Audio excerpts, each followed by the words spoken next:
పాలబుగ్గల పాపడితడే గాని పాపాల భారంబు మోయగలవాడే. హల్లెలూయా. అలాంటి గొప్ప రక్షకుని వాళ్ళు కలుసుకున్నారు. వాళ్ళ జీవితంలో ఒక టర్నింగ్ పాయింట్, వాళ్ళ జీవితంలో గొప్ప ఏంటండి గొప్ప తరుణం ఏదైనా ఉందంటే ఆ జ్ఞానుల యొక్క జీవితంలో ఆయన్ని కలుసుకోవడమే. హల్లెలూయా. ఆయన యందు విశ్వాసం ఉంచి కలుసుకోవడమే. కాబట్టి వాళ్ళ జీవితం, వాళ్ళ జన్మ ఏమైపోయింది? ధన్యమైపోయింది. యెహోవా ధర్మశాస్త్రాన్ని అనుసరించి పూర్ణ హృదయంతో ఆయన వెతుకు వారందరూ ఎవరట? ఆయన వెతుకు వారందరూ ఎవరట? ఎవరిని వెతకాలి? జ్ఞానులు ఎవరిని వెతికారు?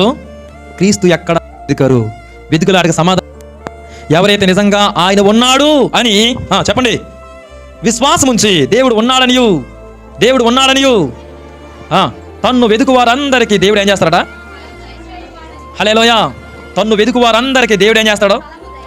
వారు వెతుకులాట క్రీస్తు గురించే కదా, అందువల్ల దేవుడు వాళ్ళకి ఏమి ఇచ్చాడు? ప్రతిఫలం ఇచ్చాడు. చెప్పండి, ఏంటి ఆ ప్రతిఫలం? కుమారం గారు వాళ్ళకి ఏమి ఇచ్చాడు? ప్రతిఫలం అంటారు కదా. ఆయన వెతికారు, వాళ్ళకి దేవుడు ఏమి ఇచ్చాడు? ప్రతిఫలం ఇచ్చాడు. ఏంటి ఆ ప్రతిఫలం? ఏంటి ప్రతిఫలం? వాళ్ళ ప్రయాస అంతా దేవుడు మత్తయి సువార్తలో రాయించాడు. హల్లెలూయా. వాళ్ళు ఎందుకు ఎంత ప్రయాసపడ్డారో, వాళ్ళు ఏం అర్పించారో, ఏ కానుకలు ఇచ్చారో, వాళ్ళు ఎంత ఏంటండి విశ్వాసం ఉంచారో అదంతా దేవుడు మనందరికి తెలియపరచాడు లేదా? వాళ్ళని హానర్ చేశాడా లేదా? వాళ్ళని గణపరచాడా లేదా? అది దేవుని వెతికితే అంత ప్రయోజనం ఉంది. హల్లెలూయా. వాళ్ళు ఇప్పుడు లేకపోయినా సరే, ఇప్పుడు దాకా వాళ్ళ గురించే మనం మాట్లాడుకున్నామంటే వాళ్ళని దేవుడు ఎంత హైలైట్ చేశాడు అర్థం చేసుకోండి. నిజంగా ఆయన్ని ఎవరైతే గణపరుస్తారో వాళ్ళందరినీ దేవుడు ఏం చేస్తాడో? నన్ను గణపరిచే వారిని నేను గణపరిచేదను. చెప్పండి ప్రియమైన సహోదరులారా, అందరూ కూడా ఆలోచించండి. ఈ రోజున దేవుని వెతకడంలో ప్రయోజనం ఏం చెప్పాం మీకు? ఉత్సహించి సంతోషిస్తారు. హల్లెలూయా. ఆయన వెతుకు వారందరూ ఎవరో? ధన్యులు. ఆయన వెతుకు వారందరూ కూడా ప్రతిఫలాన్ని పొందుకుంటారు. 3 మాటలు చెప్పండి.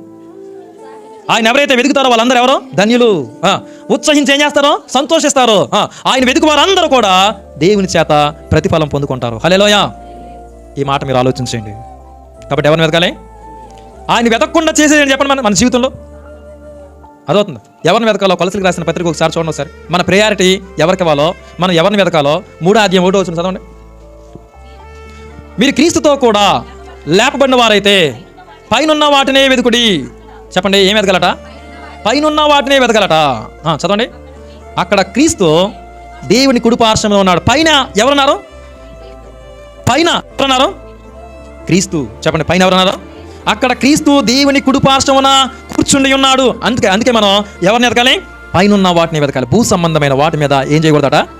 పైనున్న వాటి మీదనే కానీ భూ సంబంధమైన వాటి మీద ఏం పెట్టుకోకూడదు? మనసు పెట్టుకోకూడదు. అర్థమవుతుందా?